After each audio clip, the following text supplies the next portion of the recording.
Então vamos ao primeiro Pergunte ao AAA. A primeira pergunta que eu vou responder aqui, o Ricelli Lacerda mandou uma pergunta a respeito de construção civil, que é um tema que nós vamos tratar muito mais no AAA daqui para frente.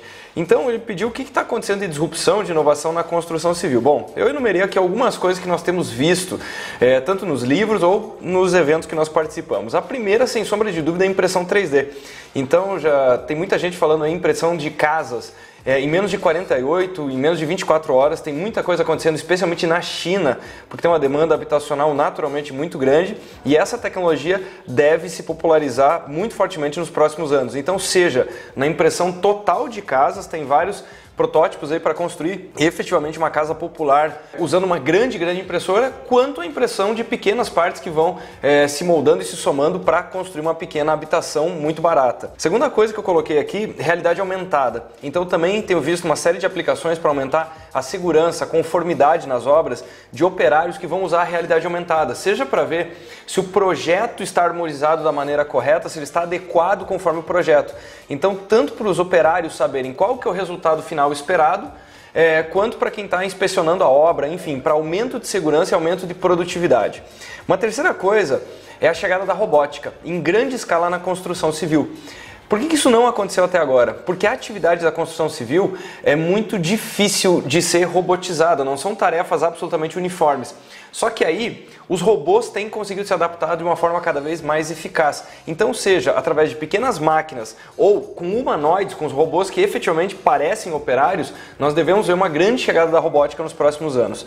Também listei aqui o BIM, o Building Information Modeling, que é uma tecnologia que está chegando no Brasil, já está muito disseminada em vários países. E o que o BIM faz?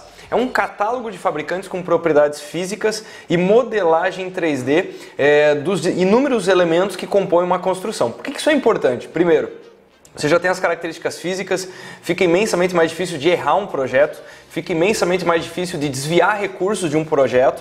Então, se 100% dos estádios da Copa, por exemplo, tivessem sido feitos usando o BIM, certamente nós não teríamos os desvios que aconteceram, porque seria virtualmente impossível, na aprovação do projeto, você saber que o resultado final ia ter um desvio tão grande. Então, você já vai alocando os elementos em 3D, você já tem todas as propriedades, o preço esperado e como é que esse projeto deve ser harmonizado. Além disso, tem aspectos de segurança muito importantes, porque aqui no Brasil nós temos uma série de falhas por fabricantes que provêm elementos para construção que não estão conformes. Através do BIM isso também tem rastreabilidade e se resolve em grande parte.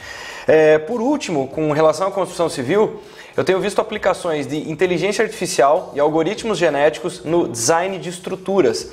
Então, através de algoritmos genéticos, você consegue usar um dos ramos da inteligência artificial para otimizar design. Você consegue colocar robôs de inteligência artificial. Então, imagina que você tem que fazer o projeto de uma ponte. Em vez de você confiar no know-how de um projetista ou na experiência de um pequeno grupo, o que você faz? Você coloca as premissas básicas de projeto e deixa um algoritmo genético, um robô de IA, modelar fisicamente qual que vai ser a ponte mais robusta, que usa a menor quantidade de material e otimiza todo esse projeto, tornando ele mais seguro, mais barato e mais eficiente. Então, nos próximos anos, somando BIM e inteligência artificial, certamente nós teremos um grande avanço na construção civil. A segunda pergunta que eu vou responder é do Felipe Lima. Ele pediu da disrupção, da inovação também na indústria farmacêutica. E aqui tem novidades muito interessantes. Para onde que vai essa indústria? Teve uma oportunidade que inclusive eu escutei, puxa, mas as pessoas sempre ficam doentes, então essa é uma indústria que passa por baixa inovação. Então, lê do engano. Alguns livros têm apontado o quê? Que o que vai acontecer de grande disrupção vai vir através, primeiro, dos sinais que nós estamos coletando do corpo das pessoas, então seja através de smartwatches, de sensores que são cada vez mais miniaturizados, e aí em algum momento eles vão ser embarcados nos nossos corpos, ou seja, nós vamos conseguir medir inúmeros sinais vitais e ter check-up em tempo real. Então, os dados a respeito da saúde da pessoa, muito mais que serem medidos uma vez por semestre, tudo isso vai acontecer em tempo real. Bom, como é que isso vai impactar a indústria de medicamentos?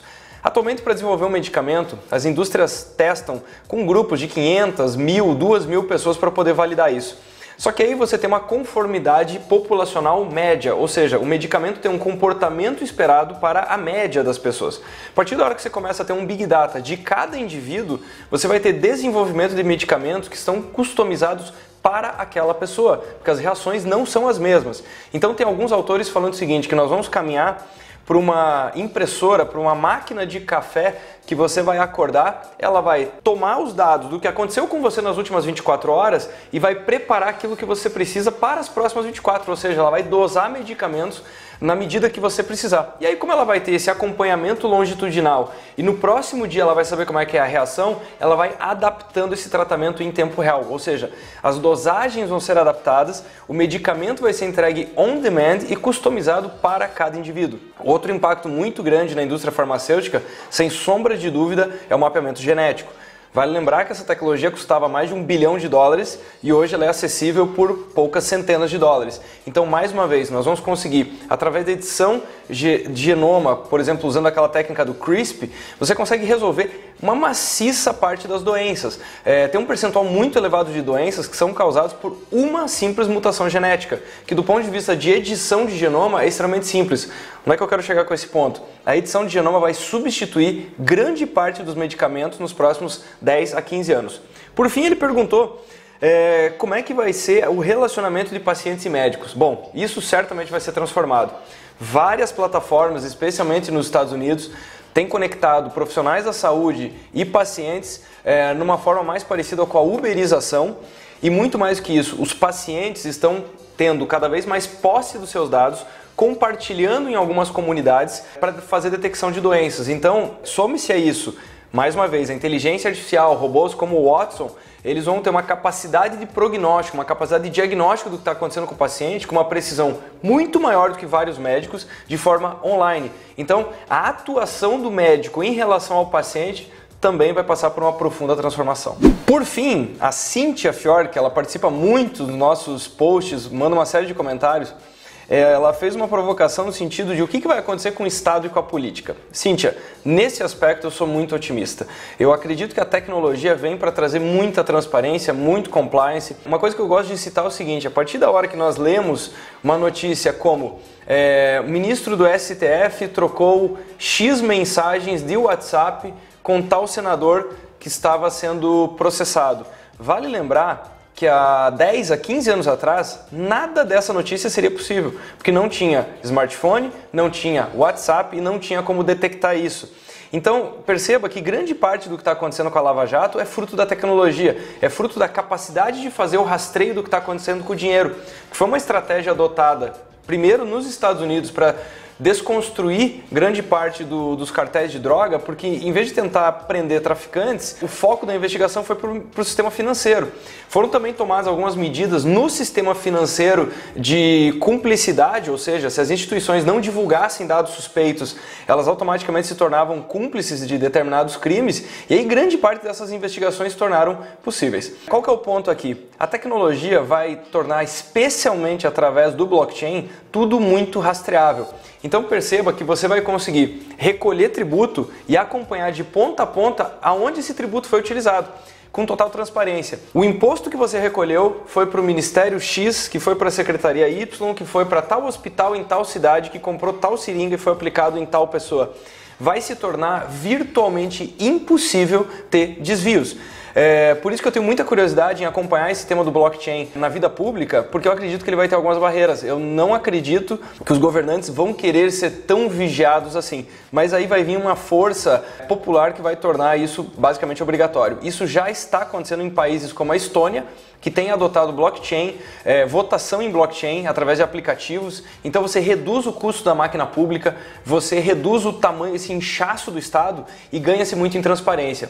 E a coisa mais fascinante que nós vimos lá no Singularity Summit no Chile, uma das palestras fez a seguinte provocação. Pois bem, e se nós conseguíssemos levar a transparência ao ponto de cobrar o plano de governo com o auto-impeachment on. O que isso quer dizer? Se o governante não está cumprindo aquilo que ele prometeu, um sistema consegue medir isso como se fosse um grande BI de governança, mostrar para a população e esse governante vai ser sacado por pura incompetência. Então eu tenho muita esperança na tecnologia, acredito que todos esses mecanismos vão vir nos próximos também 5 a 10 anos e vão mudar a nossa relação com o governo. Então nós vamos conseguir entender muito bem como somos governados. Nessa palestra também eu enfatizo um outro ponto que ele colocava o seguinte: é muito mais difícil ser eleito do que dirigir um governo. Por quê? Porque enquanto você está tentando ser eleito, tudo é muito verificado, tudo está muito exposto na mídia. Agora, nós não temos o hábito de acompanhar de perto os nossos governantes. Inclusive, tem poucos mecanismos para fazer isso,